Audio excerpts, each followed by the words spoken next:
वैशाख स्नान से 5 प्रेतों का उद्धार तथा पाप प्रशमन नामक स्तोत्र का वर्णन। अम्बरीश ने कहा, मुने, जिसके चिंतन मात्र से पाप राशि का लय हो जाता है, उस पाप प्रशमन नामक स्तोत्र को मैं भी सुनना चाहता हूँ। आज मैं धन्य हूँ, अनुग्रहित हूँ।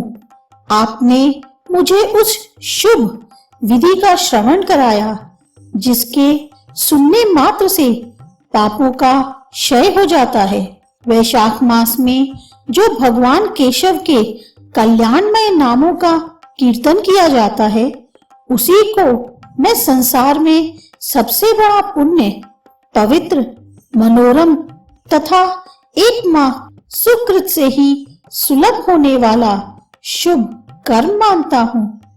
अहो, जो लोग माधव मास में भगवान मधुसूदन के नामों को स्मरण करते हैं, वे धन्य हैं। अतः यदि आप उचित समझें तो मुझे पुनः माधव मास की ही पवित्र कथा सुनाएं। सूत जी कहते हैं, राजाओं में श्रेष्ठ हरि भक्त अम्बरीश का वचन सुनकर नारद मुनि को बड़ी प्रसन्नता हुई। यद्यपि वे वैशाख स्नान के लिए जाने को उत्कंठित थे, तथापि सत्संग में आनंद आने के कारण रुक गए और राजा से बोले। नारद जी ने कहा, महीपाल, मुझे ऐसा जान पड़ता है कि यदि 2 व्यक्तियों में परस्पर भगवत कथा संबंधी सरस वार्तालाप छिड़ जाए तो वह अत्यंत विशुद्ध अंतःकरण को शुद्ध करने वाला होता है। आज तुम्हारे साथ जो माधव मास के महात्म्य की चर्चा चल रही है, यह वैशाख स्नान की अपेक्षा अधिक पुण्य प्रदान करने वाली है, क्योंकि माधव मास के देवता भगवान विष्णु हैं। अतः उसका कीर्तन भगवान का ही कीर्तन है, जिसका जीवन धर्म के लिए और धर्म भगवान की प्रसन्नता के लिए है, तथा जो रातों दिन पुण्योपार्जन में ही लगा रहता है, उसी को इस पृथ्वी पर मैं वैष्णव मानता हूँ। राजन, अब मैं वैशाख स्नान से होने वाले पुण्य फल का संक्षेप से वर्णन करता हूँ। विस्तार के साथ सारा वर्णन तो मेरे पिता ब्रह्मा जी भी नहीं कर सकते। वैशाख में डुबकी लगाने मात्र से समस्त पाप छूट जाते हैं। पूर्व काल की बात है, कोई मुनीश्वर तीर्थ यात्रा के प्रसंग से सर्वत्र घूम रहे थे। उनका नाम था मुनि शर्मा। वे बड़े धर्मात्मा, सत्यवादी, पवित्र तथा शम, दम एवं शांति धर्म से युक्त थे। वे प्रतिदिन पितरों का तर्पण और श्राद्ध करते थे। उन्हें वेदों और स्मृतियों के विधानों का सम्यक ज्ञान था। वे मधुर वाणी बोलते और भगवान का पूजन करते रहते थे। वैष्णवों के संसर्ग में ही उनका समय व्यतीत होता था। वे तीनों कालों के ज्ञाता, मुनि, दयालु, अत्यंत तेजस्वी, तत्वज्ञानी और ब्राह्मण भक्त थे। वैशाख का महीना था। मुनि शर्मा स्नान के लिए नर्मदा के किनारे जा रहे थे।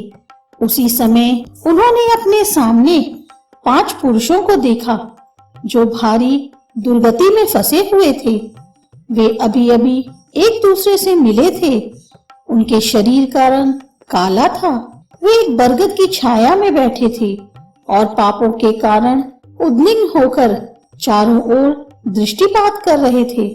उन्हें देखकर द्विजर मुनि शर्मा बड़े विस्मय में पड़े और सोचने लगे, इस भयानक वन में ये मनुष्य कहाँ से आए? इनकी चेष्टा बड़ी दयनीय है, किंतु इनका आकार बड़ा भयंकर दिखाई देता है। ये पापभागी चोर तो नहीं है? विप्रवर मुनि शर्मा की बुद्धि बड़ी स्थिर थी। वे जो ही इस प्रकार विचार करने लगे, उसी समय उपयुक्त 5 पुरुष उनके पास आए और हाथ जोड़कर मुनि शर्मा से बोले, उन पुरुषों ने कहा, विप्रवर, हमें आप कल्याणमय पुरुषोत्तम जान पड़ते हैं। हम दुखी जीव हैं, अपना दुख विचार कर आपको बताना चाहते हैं। द्विजराज, आप कृपा करके हमारी कष्ट कथा सुने। दैववश जिनके पाप प्रकट हो गए हैं, उन दीन दुखी प्राणियों के आधार आप जैसे संत महात्मा ही हैं। साधु पुरुष अपनी दृष्टि मात्र से पीड़ितों की पीड़ाएं हर लेते हैं। मैं पांचाल देश का क्षत्रिय हूँ। मेरा नाम नरवाहन है। मैंने मार्ग में मोहवश बाण द्वारा एक ब्राह्मण की हत्या कर डाली।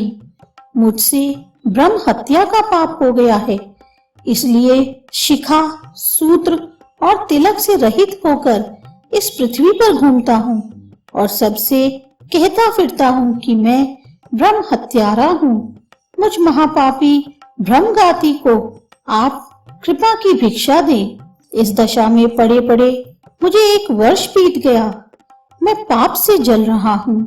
मेरा चित्त शोक से व्याकुल है तथा ये जो सामने दिखाई देते हैं, इनका नाम चंद्र शर्मा है। ये जाति के ब्राह्मण हैं।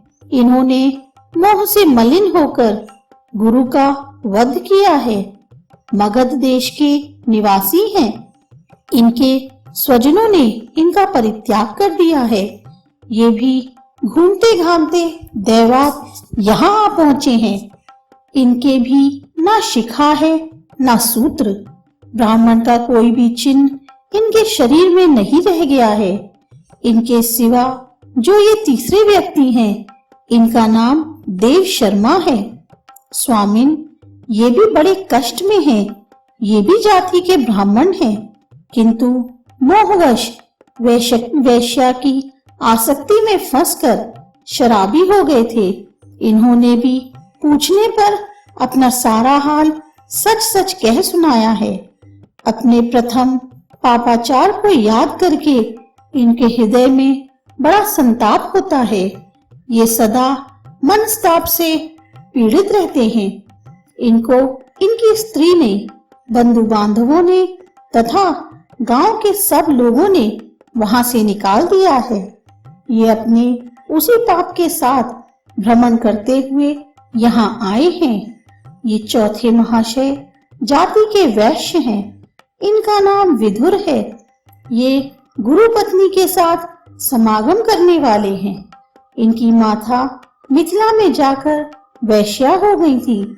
इन्होंने मोहवश 3 महीनों तक उसी का उपभोग किया है, परंतु जब असली बात का पता लगा तो बहुत दुखी होकर पृथ्वी पर विचरते हुए ये भी यहाँ आ पहुंचे हैं।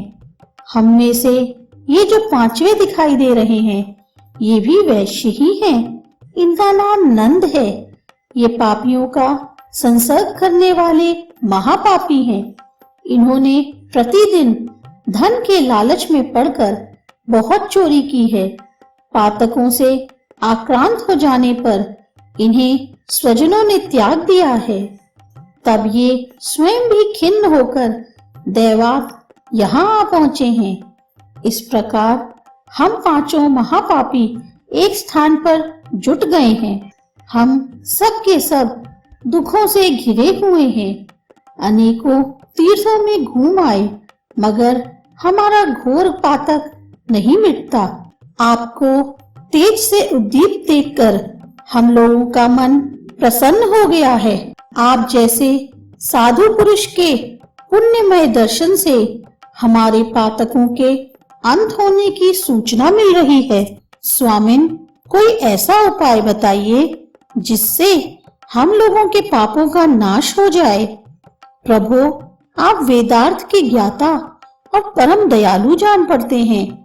आपसे हमें अपने उद्धार की बड़ी आशा है। मुनि शर्मा ने कहा, तुम लोगों ने अज्ञानवश पाप किया, किंतु इसके लिए तुम्हारे हृदय में अनुताप है और तुम सब के सब सत्य बोल रहे हो। इस कारण तुम्हारे ऊपर अनुग्रह करना मेरा कर्तव्य है। मैं अपनी भुजा ऊपर उठाकर कहता हूँ, मेरी सत्य बातें सुनो। पूर्व काल में जब मुनियों का समुदाय एकत्रित हुआ था, उस समय मैंने महर्षि अंगिरा के मुख से जो कुछ सुना था वही वेद शास्त्रों में भी देखा। वह सबके लिए विश्वास करने योग्य है। मेरी आराधना से संतुष्ट हुए भगवान विष्णु ने भी पहले ऐसी ही बात बताई थी। वह इस प्रकार है, भोजन से बढ़कर दूसरा कोई तृप्ति का साधन नहीं है, पिता से बढ़कर कोई गुरु नहीं है, ब्राह्मणों से उत्तम दूसरा कोई पात्र नहीं है, तथा भगवान विष्णु से श्रेष्ठ दूसरा कोई देवता नहीं है। गंगा की समानता करने वाला कोई तीर्थ, गोदान की तुलना करने वाला कोई दान, गायत्री के समान जप, एकादशी के तुल्य व्रत, भार्या के सदृश मित्र, दया के समान धर्म तथा स्वतंत्रता के समान सुख नहीं है। गृहस्थय में बढ़कर आश्रम और सत्य से बढ़कर सदाचार नहीं है। इसी प्रकार संतोष के समान सुख तथा वैशाख मास के समान महान पापों का अपहरण करने वाला दूसरा कोई मास नहीं है। वैशाख मास भगवान मधुसूदन को बहुत ही प्रिय है। गंगा आदि तीर्थों में तो वैशाख स्नान का सुयोग अत्यंत दुर्लभ है। उस समय गंगा, यमुना तथा नर्मदा की प्राप्ति कठिन होती है। जो शुद्ध हृदय वाला मनुष्य भगवान के भजन में तत्पर हो, पूरे वैशाख भर प्रातःकाल गंगा स्नान करता है, वह सब पापों से मुक्त होकर परम गति को प्राप्त होता है। इसलिए पुण्य के सारभूत इस वैशाख मास में तुम सभी पात की मेरे साथ नर्मदा तट पर चलो और उसमें गोते लगाओ। नर्मदा के जल का मुनि लोग भी सेवन करते हैं। वह समस्त पापों के भय का नाश करने वाला है। मुनि के यों कहने पर वे सब पापी उनके साथ अद्भुत पुण्य प्रदान करने वाली नर्मदा की प्रशंसा करते हुए उसके तट पर गए। किनारे पहुंचकर ब्राह्मण श्रेष्ठ मुनि शर्मा का चित्त प्रसन्न हो गया। उन्होंने वेदोक्त विधि के अनुसार नर्मदा के जल में प्रातः स्नान किया। उपयुक्त पांचों पापियों ने भी ब्राह्मण के कहने से ज्यों ही नर्मदा में डुबकी लगाई, त्यों ही उनके शरीर का रंग बदल गया। वे तत्काल सुवर्ण के समान कांतिमान हो गए। फिर मुनि शर्मा ने सब लोगों के सामने उन्हें पाप प्रशमन नामक स्तोत्र सुनाया। भूपाल, अब तुम पाप प्रशमन नामक स्तोत्र सुनो। इसका भक्ति पूर्वक श्रवण करके भी मनुष्य पाप राशि से मुक्त हो जाता है। इसके चिंतन मात्र से बहुतेरे पापी शुद्ध हो चुके हैं। इसके सिवा और भी बहुत से मनुष्य इस स्रोत का सहारा लेकर अज्ञान जनित पाप से मुक्त हो गए हैं। जब मनुष्यों का चित्त पराई स्त्री, पराये धन तथा जीव हिंसा आदि की ओर जाए तो इस प्रायश्चित रूपा स्तुति की शरण लेनी चाहिए। यह स्तुति इस प्रकार है। संपूर्ण विश्व में व्यापक भगवान श्री विष्णु को सर्वदा नमस्कार है। विष्णु को बारंबार प्रणाम है। मैं अपने चित्त में विराजमान विष्णु को नमस्कार करता हूँ। अपने अहंकार में व्याप्त श्री हरि को मस्तक झुकाता हूँ। श्री विष्णु चित्त में विराजमान ईश्वर, अव्यक्त, अनंत, अपराजित, सबके द्वारा स्तुवन करने योग्य तथा आदि अंत से रहित हैं। ऐसे श्री हरि को मैं नित्य निरंतर प्रणाम करता हूँ। जो विष्णु मेरे चित्त में विराजमान है, जो विष्णु मेरी बुद्धि में स्थित है, जो विष्णु मेरे अहंकार में व्याप्त है तथा जो विष्णु सदा मेरे स्वरूप में स्थित हैं, वे ही कर्ता होकर सब कुछ करते हैं। उन विष्णु भगवान का चिंतन करने पर चराचर प्राणियों का सारा पाप नष्ट हो जाता है। जो ध्यान करने में और स्वप्न में दिख जाने पर भी पापियों के पाप हर लेते हैं तथा चरणों में पड़े हुए शरणागत भक्त जिन्हें अत्यंत प्रिय हैं, उन वामन रूपधारी भगवान श्री विष्णु को नमस्कार करता हूँ, जो अजन्मा, अक्षर और अविनाशी है तथा इस अवलंब शून्य संसार में हाथ का सहारा देने वाले हैं। स्त्रोतों द्वारा जिनकी स्तुति की जाती है, उन सनातन विष्णु को मैं प्रणाम करता हूँ। हे सर्वेश्वर, हे ईश्वर, हे व्यापक परमात्मन, हे अधोक्षज, हे इंद्रियों का शासन करने वाले अंतर्यामी ऋषिकेश, आपको बारंबार नमस्कार है। हे नरसिंह, हे अनंत, हे गोविंद, हे भूतवाहन, हे केशव, हे जनार्दन, मेरे दुर्वचन, दुष्कर्म और दुष्चिंतन को शीघ्र नष्ट कीजिए। महाबहो, मेरी प्रार्थना सुनिए।